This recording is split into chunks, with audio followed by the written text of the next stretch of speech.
こんにちは。Xbox 専門 VTuber のたくみしーなです。今回は ROG 様より ROG Xbox セーラー X の実機をお借りしましたので、実際に本機を触りながら操作性や使用感などを前編後編に分けてレビューしていきます。今回は前編です。なお、今製品の基本情報については過去の動画でお話ししていますので、今回は実機を触ってみた感想をメインにご紹介していきますね。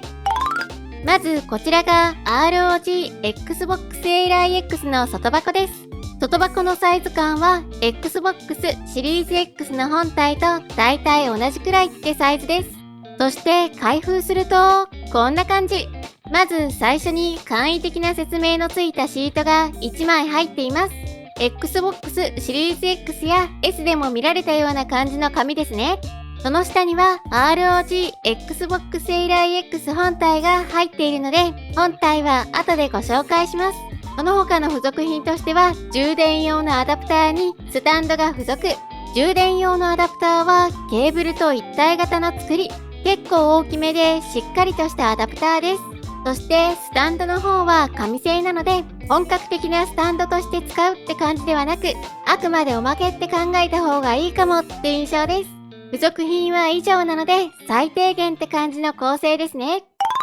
そしてこちらが ROG Xbox セーラー X 本体です。TGS の会場でも実機を触らせていただきましたが、改めて感じる第一印象は大きいです。ROG Xbox セーラー X の重量は 715g。私個人的には結構ずっしりとくるなという印象です。ただし今回の Xbox セーラー本体には ROG エラーにはなかった Xbox のコントローラーのようなグリップが搭載されているため、握りやすい、持ちやすいなとは感じます。重めではあるけど持ちやすくて握りやすいって感覚。スティックやボタンなどの配置はおおむね Xbox に近いような感じですね。画面の左右には Xbox でもおなじみのメニューボタンとガイドボタンが、さらにその上部にはライブラリーボタンとコマンドセンターボタンがあり、そして左側には今製品の特徴と言ってもいい Xbox ボタンが存在しています。スティックとかボタンなどの触り心地は全体的に Xbox のコントローラーに馴染みがある方ならそこまで違和感なく触れるかなって印象ですね。ライブラリとコマンドセンターボタンの存在はちょっと戸惑う方もいるかもしれませんが、その他のボタンやスティックは利用しやすいかと思います。一つだけ Xbox シリーズ X、S のコントローラーとは違うかなと感じたのは方向パッドの部分。こちらはどれかっていうと Xbox 360の方向パッドの押し心地に近いかも。シリーズ X、S のコントローラーは浅めな作りでカチカチしていて押した時の音が大きいって感じですが、 Xbox セーラーの方向パッドは押した感触が深めな印象です。その分押した時の音も若干小さめかなとも思います。そして後ろには2つの背面ボタンを搭載。背面側は光沢のある ROG の記載と ROG のシンボルマークがついています。背面の方は Xbox 感はなく ROG 色が強い感じになっていますね。背面ボタンは個人的にはちょっと遠くて押しづらい場所にあるという印象です。ただその分握った時に間違えて押してしまうこともないとも言えます。自然に使うというよりは背面を使うぞって意識をしながら使う場所にありますね。また上部には LB、RB に LT、RT を装備。この4つはかなり大きくてめちゃくちゃ押しやすいです。もちろん LT、RT はしっかりトリガー型になっていますね。他にも上部は Type-C の接続ポートが2つに音量ボタン、マイクロ SD メモリーカードスロット、3.5mm のイヤホンジャック、そして電源ボタンという構成。電源ボタンは指紋センサーにも対応しています。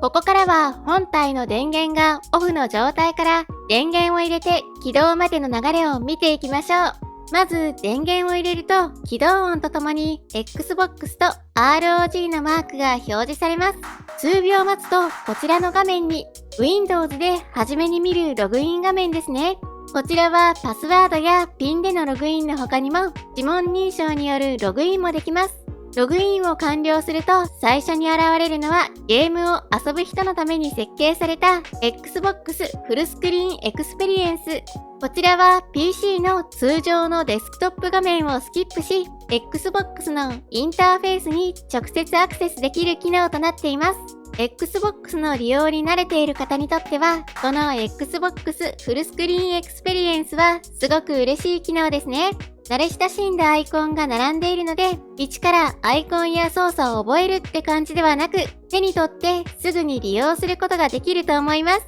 ちなみにこちらはあくまで本体起動とともに立ち上がるアプリケーションソフトという感じなので、対象化したり消したりすれば一般的な PC のデスクトップ画面が表示されますし、通常の PC のような感じの使い方ももちろん可能となっています。Xbox フルスクリーンエクスペリエンスのお話に戻りますが、こちらのマイゲームでは PC 用の Xbox タイトルだけではなく、Steam のゲームもリストにまとめて表示されます。なので、スターオーシャン2のリメイクとか、ステラーブレイド、都市伝説解体センターなど、Xbox ではリリースされていないタイトルもまとめて表示されますし、もちろん起動しプレイすることもできる設計になっています。私は Steam はほぼ利用しないので、今回のレビューにあたっていくつかの体験版をインストールしたって感じですが、いろんなストアで購入したソフトをまとめて閲覧し、プレイもできるっていうこの機能は実際に触ると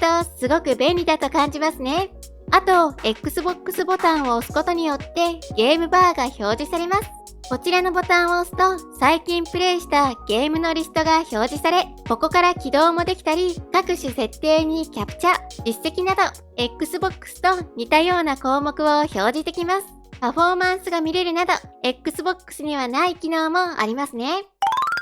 ちなみに今製品をオフラインで起動しゲームを遊ぼうとすると、こんな感じの注意書きが出てきます。インターネットに接続していない場合、ほとんどのゲームと機能は利用できません。オフライン中でもゲームをプレイできるようにしたい場合は、インターネットに再度接続してゲームを起動してください。ゲームは14日間オフラインで利用できるようになります。こちらどういうことかというと、ROG Xbox 世来をネットに接続し起動したことがあるタイトルなら、その起動した日から数えて14日間ならネットのない場所でも遊べるって感じ。逆に言うと、たとえ Xbox 世来にインストールしてあるタイトルであっても、オンラインの状態で起動したことがないタイトルについては、オフラインでは起動もできないって作りになっています。なので、例えばオフライン環境でゲームを遊びたい場合は、その直前の14日以内にオンラインで起動しておく必要があるって感じです。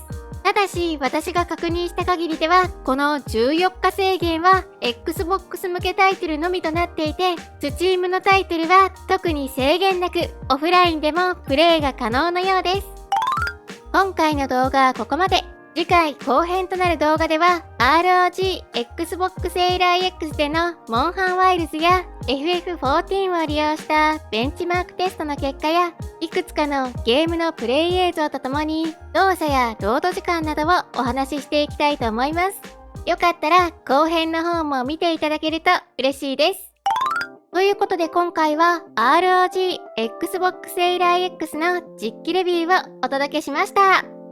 私のチャンネルでは今後も Xbox の最新情報や製品紹介、レビューを行っていきます。よかったらチャンネル登録と高評価していただけるとすごく嬉しいです。X の方でも情報発信しているのでフォローしてね。それではまた次回の動画でお会いしましょう。またねー。